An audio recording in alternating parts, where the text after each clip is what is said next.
அதாவது ஸ்பெஷலாக இதில் கற்றுக்கிட்டது என்னன்னா, சங்கீதம் வந்து மோசஸ் 90வது சங்கீதத்தை எழுதுறாரு. அது டிஃப்ரெண்ட்டாக நம்ம கற்றுக்கிட்டோம். அதுக்கடுத்து உபாகமும் 33ஆம் அதிகாரம் வரைக்கும் தான் மோசே எழுதுறார். 34ஆம் அதிகாரம் யோசுவா எழுதுறாரு. அதுக்கடுத்து யோசுவா புஸ்தகத்தை 1லிருந்து 24 அதிகாரம் 28 வசனம் வரைக்கும் தான் எழுதியிருக்கிறார். யார் அப்படின்னா யோசுவா. 24ஆம் அதிகாரம் 29லிருந்து 32 வரைக்கும் எலியேசர் எழுதுறார்.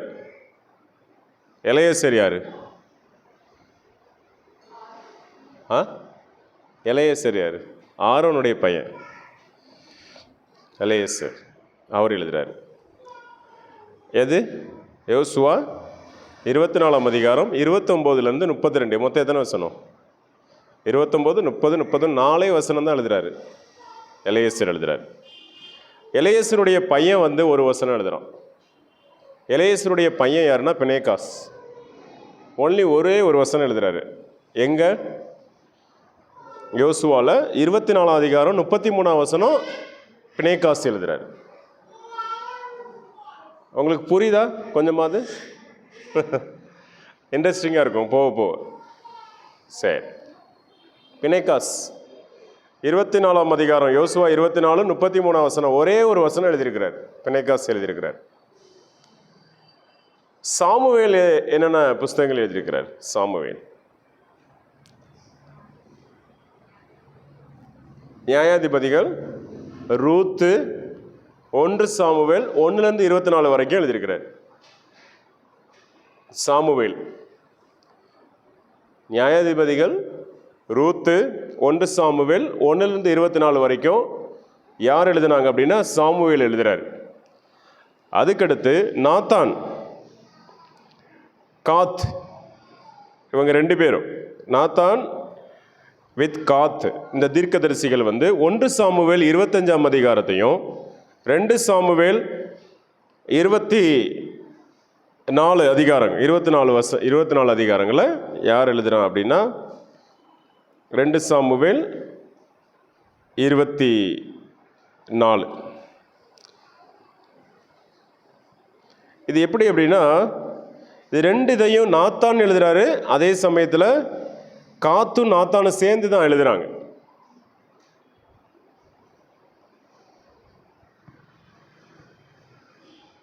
காத்தும் நாத்தானும் சேர்ந்து தான் எழுதுறாங்க. 1 சாமுவேல் 25, 2 சாமுவேல் 24 வரைக்கும். சரிங்களா? 1 சாமுவேல் 25ஆம் அதிகாரத்திலேருந்து 2 சாமுவேல் 24 அதிகாரம் வரைக்கும் காத்தும் நாத்தானும் சேர்ந்து தான் எழுதுறாங்க. இப்போ தாவீது எழுதின பகுதியை நம்ம லேசாக படிக்க போகிறோம். அதில் பார்த்தீங்கன்னா சங்கீதம் 2லேருந்து 9 வரைக்கும் தாவீது எழுதுவார். சரிங்களா? 2லேருந்து 9 வரைக்கும். அப்புறம் 11லேருந்து 32, மொத்தம் 75 சங்கீதம் தான் தாவீது எழுதியிருப்பார். மொத்தம் 150 சங்கீதத்தில் 75 தான் தாவீது எழுதியிருப்பார். மீதி 75 வந்து மற்றவங்க எழுதினது தான். உங்களுக்கு சொல்லணும் அப்படின்னா 11லேருந்து 32 வரைக்கும் எழுதுறாரு, 34லேருந்து 41 வரைக்கும் எழுதுறாரு, 51லேருந்து 65 வரைக்கும் எழுதுறாரு, 68லேருந்து 70 வரைக்கும், அதுக்கடுத்து 86, 95, 101, 103, 108லேருந்து 110, 122, 129. இது உங்களுக்கு புரியுமான்னு தெரியல, இருந்தாலும் மைண்டில் வச்சுக்கோங்க. 131, 133, 138லேருந்து 145 வரைக்கும். அப்புறம் ஆசாப்பு சங்கீதம் 50வது சங்கீதம் 73லேருந்து 83 வரைக்கும் ஆசாப் சங்கீதம் எழுதுறார். சரிங்களா? 12 சங்கீதம். சாங் ஆஃப் கோரா, ஆசீர், எல்கானா, எபியாசப், ஆசீர், இந்த இவங்கெல்லாம், உரியல், உசையா, சால், இவங்கெல்லாம் வந்து ஒரு 10 சங்கீதம் எழுதுகிறாங்க. இதெல்லாம் கொஞ்சம் மைண்டில் ஏற்றிக்கணும். ஏன்னா எல்லாமே சங்கீதக்காரன் தாவீது பாடினார் அப்படின்னு ஒரு பிரசங்கத்தில் நம்ம டக்குன்னு விடக்கூடாது. நிறைய பேர் எழுதியிருக்கிறாங்க. அதுக்கடுத்து ரொம்ப இன்ட்ரெஸ்டிங்கை மட்டும் சொல்கிறேன். சாலமோன் எழுதுனது நமக்கு எல்லாருக்குமே தெரியும். உன்னத பாட்டு, நீதிமொழிகள். நீதிமொழிகள் 1லேருந்து 29 வரைக்கும் தான் சாலமோன் எழுதியிருக்கிறார். சாலமோனின் நீதிமொழிகள் அப்படின்ட்டு 30வது நீதிமொழிகளை 31 நம்ம சாலமோன் எழுதினான்னு சொல்லக்கூடாது. கரெக்டாமா? 30வது நீதிமொழிகள் 30 வந்து ஆகூர் அப்படின்றவர் எழுதியிருக்கிறார். 31 வந்து லேமுவேல் எழுதியிருக்கார். அரேபியன் பிரின்ஸ் இவர் லேமுவேல். அவர் தான் அந்த பெண்களை பற்றி சூப்பராக எழுதுவார். Arabian prince. இந்த ஆகூர் அப்படின்றது வைஸ்மேன், ஒரு ஞானி. இவங்க தான் அந்த நீதிமொழிகளை 30, 31 எழுதுகிறாங்க. இன்னும் என்ன அப்படின்னா, ஒரு டிஃப்ரெண்ட்டாக நம்ம படிக்கணும் அப்படின்னா, ராஜாக்களும் நாளாகம புஸ்தகம் நிறைய பேர் எழுதுகிறாங்க. சரிங்களா? அதில் யாரெல்லாம் எழுதுகிறாங்க அப்படின்னா, அகிஜா, இட்டோ, செமையா, அப்புறம் ஜெகு, இவங்கெல்லாம் எழுதுகிறாங்க. இதெல்லாம் முக்கியமானது நம்முடைய லைஃப்பில். அப்புறம் ஒபேடியா வந்து அவர் தான் எழுதுகிறாங்க. ஜோயல் அவர் தான் எழுதுகிறாரு. ஜோனா அவர் தான் எழுதுகிறாரு. ஆமோஸ் அவர் தான் எழுதுகிறாரு. ஓசியா அவர் தான் எழுதுகிறாரு. மீகா அவர் தான் எழுதுகிறாரு. ஏசையா தீர்க்கதரிசி எழுதுகிறாங்க. எசேக்கியேல் தீர்க்கதரிசி வந்து அந்த ஆகூர் அந்த வைஸ்மேனும், அதுக்கடுத்து பார்த்தீங்க அப்படின்னா இந்த எசேக்கியா அது கிங்காக இருந்துட்டு அந்த வசனங்கள் 42லேருந்து 89 வரைக்கும் எழுதுகிறார். நாகும் தீர்க்கதரிசி நாகும் அந்த புஸ்தகத்தை எழுதுகிறாங்க. செப்பனியா அதை எழுதுகிறாரு. எரேமியா வந்து ஃபர்ஸ்ட் கிங்ஸ்லேருந்து 1 ராஜாக்கள்லேருந்து 2 ராஜாக்கள் 24 வரைக்கும் எரேமியால் புலம்பல் எழுதுகிறார். எரேமியா வந்து 1 ராஜாக்கள் 1 அதிகாரத்துலேருந்து 2 ராஜாக்கள் அதெல்லாம் சேர்த்து எரேமியா எழுதுகிறாங்க. ஒரு சில 4 வசனம் தான் பாருக் எழுதுகிறார். நிறைய பேர் என்ன சொல்லிடுவாங்கன்னா, எரேமியாவை எழுதினது யார்? பாருக் தான் எழுதினார் அப்படின்வாங்க. ஆக்சுவலாக எரேமியா 52 அதிகாரம் 31லேருந்து 34 வரைக்கும் தான் அந்த பாருக் எழுதுவார். மொத்தம் எத்தனை வசனம்? மொத்தமே 4 வசனம் தான் எழுதியிருப்பார். எரேமியா தான் ராஜாக்கள் புஸ்தகத்தை எழுதுறாரு. 1 ராஜாக்கள்லேருந்து 2 ராஜாக்கள் 24 வரைக்கும் எழுதுறாரு. மற்ற அதுக்கு மீறி இருக்கிறது நாளாகமோ மீதி உள்ளதெல்லாம் முன்னாடி நம்ம சொன்னது போல் அகிஜா, இட்டோ, செமையா போன்ற தீர்க்கதரிசிகள் எழுதுகிறாங்க. சும்மா லைட்டாக நீங்கள் மைண்டில் வச்சுக்கோங்க. அதுக்கடுத்து நம்ம ஆராய்ந்து பார்க்கலாம். அதுக்கு தான் உங்களுக்கு மைண்டை வந்து செட் பண்ணுறேன், வேற ஒன்றும் இல்லை. தானியேல் தீர்க்கதரிசனம் யார் எழுதுறது?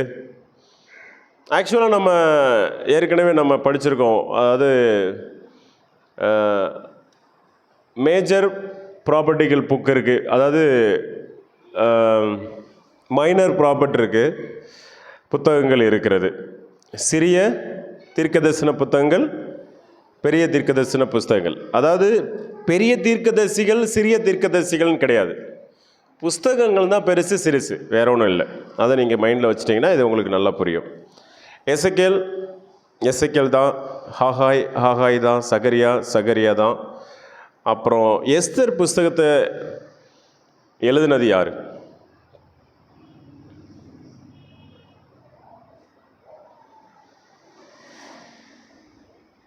சொல்லுங்க.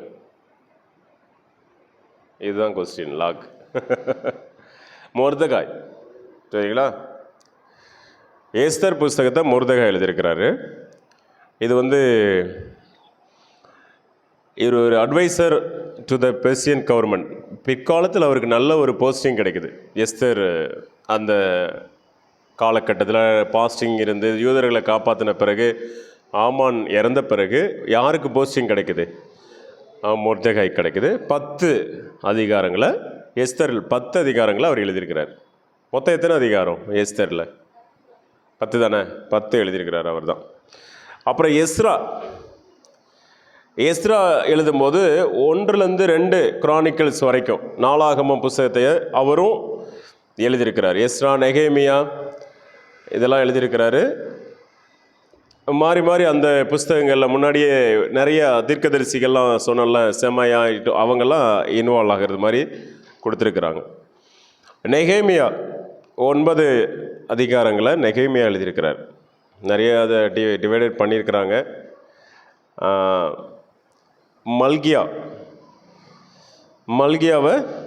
மல்கியா தீர்க்கதரிசி தான் எழுதுகிறாங்க. இப்போ யாருன்னே தெரியாத அதிகாரங்களை சொல்லட்டுமா? என்ன அப்படின்னா 2 ராஜாக்கள் 25ஆம் அதிகாரம் யார் எழுதுனாங்கன்னு தெரியாது. சங்கீதம் 1 யார் எழுதுனாங்கன்னு தெரியாது. சூப்பர் சங்கீதம் 1ஆவது சங்கீதம் இல்லை, யாருன்னே தெரியாது. அப்புறம் 10வது சங்கீதம், 33ஆவது சங்கீதம், 43ஆவது சங்கீதம், 66லேருந்து 67, 71, 91வது சங்கீதமும் யார் எழுதுனாங்கன்னு தெரியாது. சங்கீதக்காரன் தாவீது எழுதினாருன்னு சொல்லிடாதீங்க, இது தெரியாது அப்படின்னு சொல்லியிருக்கிறாங்க. அப்புறம் 96லேருந்து 100 வரைக்கும், 102, 104லேருந்து 107 வரைக்கும், 111லேருந்து 121 வரைக்கும் தெரியாது. 119 சங்கீதத்தை எழுதினது யார்? தாவீது. சொல்லக்கூடாது, தெரியாது, அதில் மென்ஷன் ஆகலை. 123 சூப்பர் சங்கீதம், 121வது சங்கீதம் இருக்குது. அப்புறம் 128லேருந்து 130 வரைக்கும் 128வது சங்கீதம் சூப்பர் சங்கீதம் யார் எழுதுனாங்கன்னு நமக்கு தெரியாது. அது 134லேருந்து 137 வரைக்கும், 146லேருந்து 150 வரைக்கும் யாருன்னு நமக்கு தெரியாது. சரிங்களா? ஓரளவு மைண்டில் செட் பண்ணிக்கோங்க. ஏன் இதை நான் சொல்கிறேன் இன்றைக்கி சொல்கிறதுக்கு காரணம் என்னென்னா, சங்கீத புஸ்தகத்துக்கு வரும்போது திடீர்னு நம்ம என்ன பண்ணிடுவோம், தாவீது சொன்னாருன்னு சொல்லிடக்கூடாது. சங்கீதக்காரன் சொன்னான்னு சொல்லிட்டு போயிடலாம். ஒரு வேளை தெரியலன்னா சங்கீதக்காரன்ட்டு போயிடணும். இது ஒரு விஷயம். 2வது பார்த்தீங்கன்னா, இந்த புஸ்தகத்தை மொத்தம் எழுதின ஆசிரியர்கள் எத்தனை? நம்ம ஆக்சுவலாக பைபிளை எத்தனை ஆசிரியர்கள் எழுதினாங்கன்னு சொல்லுவோம். இதில் மட்டும் எத்தனை பேர் வர்றாங்கன்னு நம்ம பார்க்கலாம்.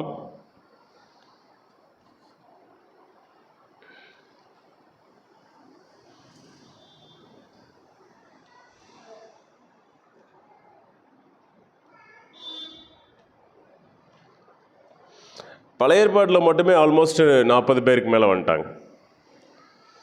அதனால் நீங்கள் ஆசிரியர்களை பற்றி சொல்லும்போது 40க்கு மேற்பட்ட ஆசிரியர்கள் அப்படின்னு தான் எழுதணும். 40 ஆசிரியர்களால் எழுதப்பட்டதுன்னு எழுதக்கூடாது. 40க்கு மேற்பட்ட ஆசிரியர்கள் பழைய ஏற்பாட்டிலும் புதிய ஏற்பாட்டில் நிறைய ஆசிரியர்கள் இருக்கிறாங்க. அதையும் நம்ம மறந்துடக்கூடாது. இப்போது புதிய ஏற்பாட்டுக்கு வந்தீங்க அப்படின்னு சொன்னால், யாக்கோபு புஸ்தகத்தை எழுதினது யார்? இதெல்லாம் தெரிஞ்சு நான் என்ன செய்ய போகிறேன்? யாக்கோபு புஸ்தகத்தை எழுதினது யார்? யாக்கோபு தான். சரியா? பவுல் எத்தனை புஸ்தகத்தை எழுதுகிறார்? ரோமர், 1-2 கொரிந்தியர், கலாத்தியர், எபேசியர், பிலிப்பியர், கொலோசியர், 1-2 தெசலோனிக்கேன்ஸ், 1-2 தீமோத்தேயு, தீத்து, பிலமோன், அடுத்து 1. ஒருவேளை எபிரேய புஸ்தகம் பவுலாக இருக்கலாம், பாசிபிளி இருக்கலாம் அப்படின்னா இருக்கலாம் தான் சொல்லப்படுகிறது. ரோமர் புஸ்தகம் 16ஆம் அதிகாரம் 22வது வசனத்தை, ஒரே ஒரு வசனத்தை ஒரு ஆள் எழுதியிருக்கிறார். யாராவது வாசிக்க முடியுமா?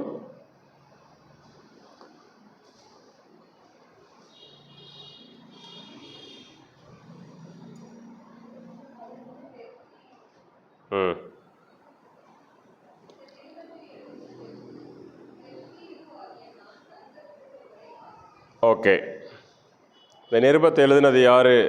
ரோமர் 16:22 மட்டும் ஒரே ஒரு வசனம். இந்த டெர்ட்டுலியஸ் அப்படின்ற ஒரு மனுஷன் எழுதுகிறார். இது யார் அப்படின்னா ஒரு ரோமன். இவர் பவுலுடைய செக்ரட்டரி. இந்த ஒரு வசனத்தை எழுதி கொடுக்குறார். இந்த ஒரே ஒரு வசனத்தை தான் எழுதுகிறாங்க. மத்தேயு சுவிசேஷத்தை எழுதினது மத்தேயு. லூக்கா என்னென்ன புஸ்தகம் எழுதுகிறாங்க?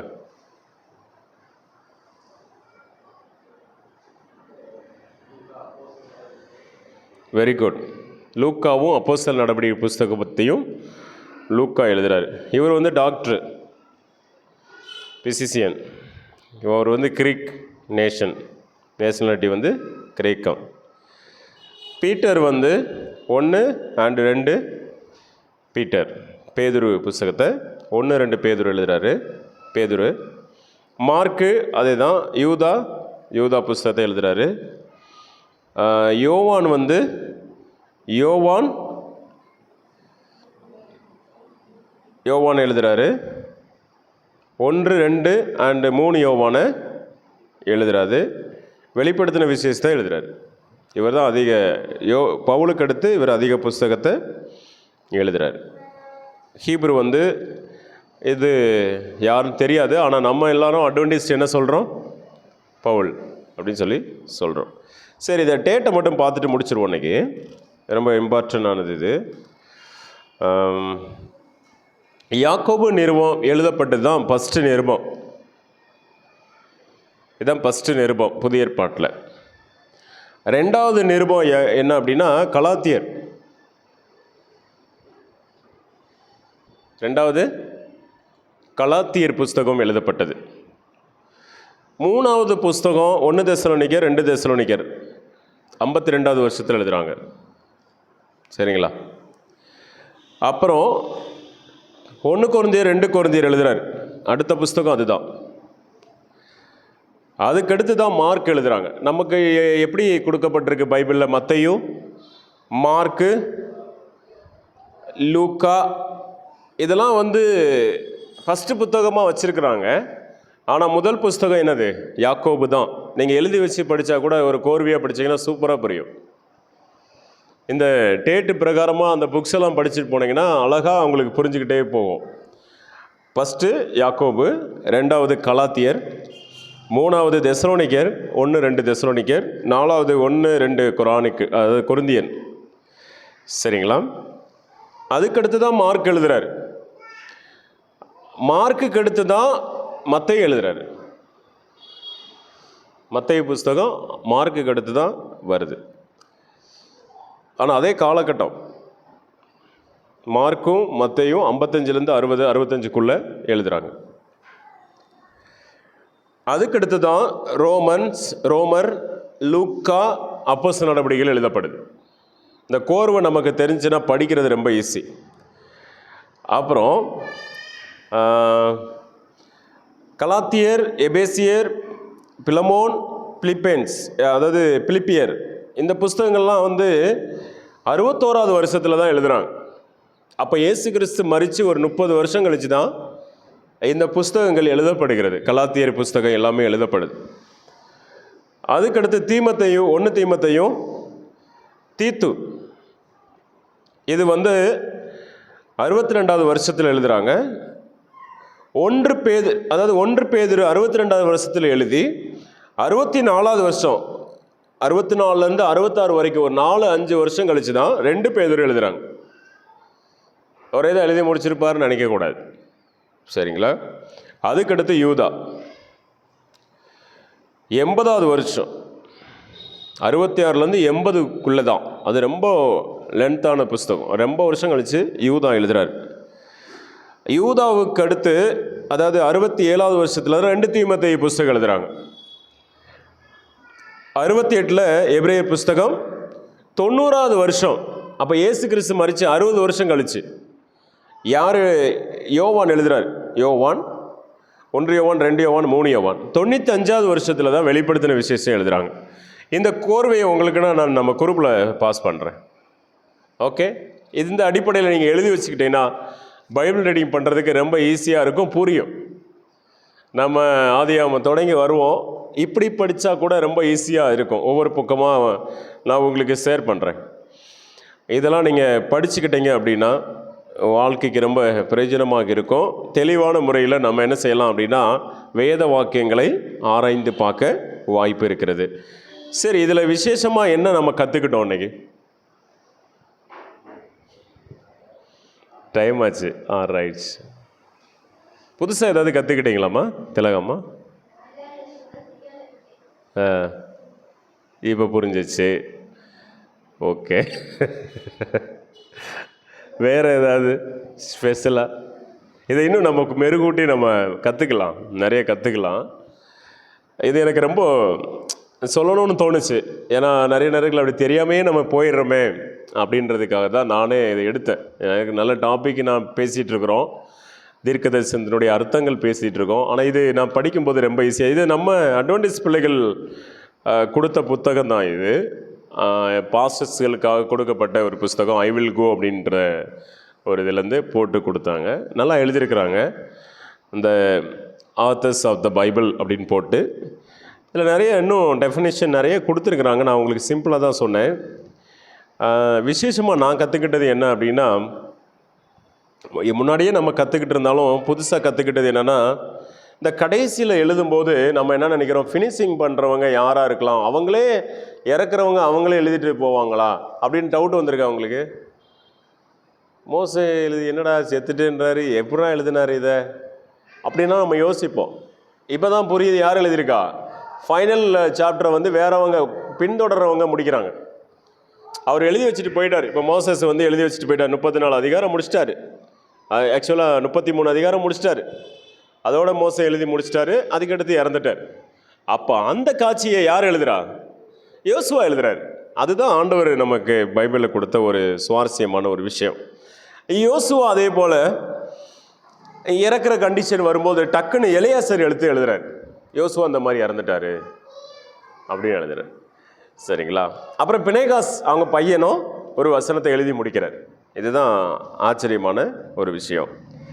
இன்னொன்று, நியாயாதிபதிகள், ரூத்து, சாமுவேல், இதெல்லாம் நியாயாதிபதிகள், ரூத்து யார் எழுதுறேன்னு நினச்சிங்க? இதுக்கு முன்னாடி நியாயாதிபதிகள் எழுதுனது யாருமா இருக்கும்? சாமுவேல் தானே. நம்பியிருக்கீங்களா? ரூத்து எழுதுனது யார்? ரூத்தாக இருக்கலாம்னு தான் நம்ம நினச்சிட்டு இருந்திருப்போம். இதெல்லாம் எழுதுனது யாருன்னா சாமுவேல் தான் எழுதினார். இந்த புஸ்தகங்களை சாமுவேல் எழுதியிருக்கிறார். அப்புறம் ஒரு சில விஷயங்கள் வந்து தீர்க்கதரிசிகள் எழுதுகிறாங்க. நாத்தான், காத்து. நான் ஏற்கனவே உங்களுக்கு பிரசங்கத்தில் நான் சொன்னேன், தாவீது வாழ்ந்த அந்த காலகட்டத்தில், ஆட்சிகள் புரிந்த அந்த காலகட்டத்தில் 3 தீர்க்கதரிசிகள் இருந்தாங்க. நாத்தான், காத்து, இந்த தீர்க்கதரிசிகளாக இருக்கிறாங்க. இன்னொரு சாமுவேல். இந்த 3 தீர்க்கதரிசிகள் ரொம்ப முக்கியமான தீர்க்கதரிசிகள் அந்த காலகட்டத்தில். அவங்க தான் அந்த சத்தியத்தை அழகாக எழுதுகிறாங்க. அதே போல் தாவீது எழுதுனதை நம்ம படிச்சிட்டோம். தாவீது எழுதுனது நான் கூட 91 சங்கீதம் தாவீது தான் எழுதியிருக்கலாம்னு யோசித்தேன் பல நாட்கள். ஆனால் இல்லைன்னு புரிஞ்சிருச்சு, வேற யாரோ எழுதியிருக்கிறாங்க. அப்படின்னா என்ன அப்படின்னா, ஒரு ராஜாவாக இருக்கும்போது நிறைய பேர் அறிஞர் வருவாங்க. அப்போ ராஜாவை புகழ்கிறதுக்காகவும் ராஜா கும்பிடுற தெய்வத்தை அவங்க உயர்த்துவதற்காகவும் அவங்க ஒரு கவிதைகள் எழுதிட்டு வருவாங்க. அதை என்ன பண்ணுறது, இந்த சங்கீதக்காரன் ஏன்னா இணைச்சி கொடுக்குறார், நல்லா இருக்கிறதுனால அது கரெக்டாக மேட்ச் ஆச்சுன்னா உள்ளே போட்டுருவாங்க. வெகுமதியெல்லாம் வாங்க மாட்டாங்க, ஏன்னா ராஜாவுக்கு இல்லாத பணமா. இந்த மாதிரி டிஃப்ரெண்ட்டாக அறிஞர்கள், இந்த புலவர்கள் அப்படின்னு சொல்லுவாங்கள்ல, நம்ம பாட்டே அது புலவர் தான். அந்த சாங் வந்து பாடல்கள் தான். அதில் நிறைய வர்றாங்க. கோராவினுடைய பிள்ளைகள் சங்கீதம் பாடுறாங்க. கோரா யார்? இன்னைக்கு நம்ம படித்தோம். கோராகு மோசைக்கு எதிர்த்து நின்னாங்கள, தாத்தான், கோராகு, இவங்களாம். ஆண்டவர் அவங்க பிள்ளைகளை மறக்கலை பாருங்கள். கோராகுடைய பிள்ளைகள் நல்ல பிள்ளைகளாக இருந்தாங்க. அப்பன் சரியில்லைன்னா பிள்ளைகளும் ஆண்டவர் விட்டுருவாரா என்ன? அதில் எனக்கு உண்மையில் ஆச்சரியமாக இருக்குது. அவங்க சங்கீதத்தை ஆண்டவர் எழுதி வச்சிருக்கிறார். அது என்ன கோராகு சங்கீதம்னா 42, 44, 44 49, 84. யாராவது ஒரு 42வது சங்கீதத்தை எடுங்க, என்ன சொல்லியிருக்காங்கன்னு பாருங்கள். மேலே போட்டிருக்கோம் 42வது சங்கீதம்.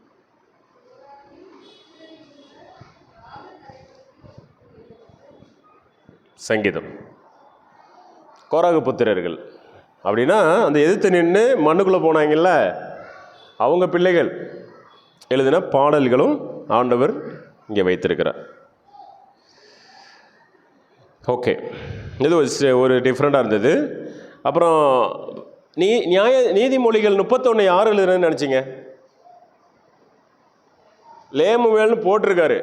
அந்த லேமுவேலுக்கு நம்ம பட்ட பாடு இருக்க, அவர் சாலமோனாக இருக்கலான்னு தான் நம்ம பிரசங்கத்தில் பண்ணியிருக்கோம். லேமுவேல்ன்றது டிஃப்ரெண்ட் ஒரு நேம் தான். சரிங்களா? அரேபியன் பிரின்ஸ் அவர். அம்மா கேட்டிங்களா? இனிமேல் நீதிமொழிகள் 31 சாலமோன் எப்படி எழுதியிருக்காருன்னு பாருங்கன்னு சொல்லிடாதீங்க. லேமுவேல் எழுதினது. சரி, இதை தான் நம்ம கொஞ்சம் ஆராய்ந்து பார்த்துருக்கோம். அப்புறம் ஃபுல்லாகவே தீர்க்கதரிசிகள், மைனர் தீர்க்கதரிசி, மேஜர் அதெல்லாம் வந்து அவங்க தான் எழுதுகிறாங்க, தீர்க்கதரிசிகள் தான் எழுதுகிறாங்க. நம்ம தானியலாக இருந்தாலும் சரி அவங்களாம் எழுதுகிறாங்க. ஓகே, ரொம்ப இன்ட்ரெஸ்டிங்கான ஒரு விஷயம் என்ன அப்படின்னா, அந்த டேட்டு போட்டிருக்காங்க பார்த்தீங்களா, அது மட்டும் உங்களுக்கு ஃபார்வர்ட் பண்ணுறேன். இந்த டேட் அடிப்படையில் நீங்கள் பைபிளை படித்து பாருங்கள். இப்போ என்னென்னா, ஃபஸ்ட்டு புத்தகம் வந்து யாக்கோபு, நீங்கள் ஸ்டார்ட் பண்ணணும்னா பண்ணலாம், அதுதான் ஃபஸ்ட்டு புத்தகம். 2வது புத்தகம் கலாத்தியர். ஒரு லிஸ்ட்டு போட்டு அனுப்புகிறேன், டேட்டும் அந்த புக்கும் போடுறேன்.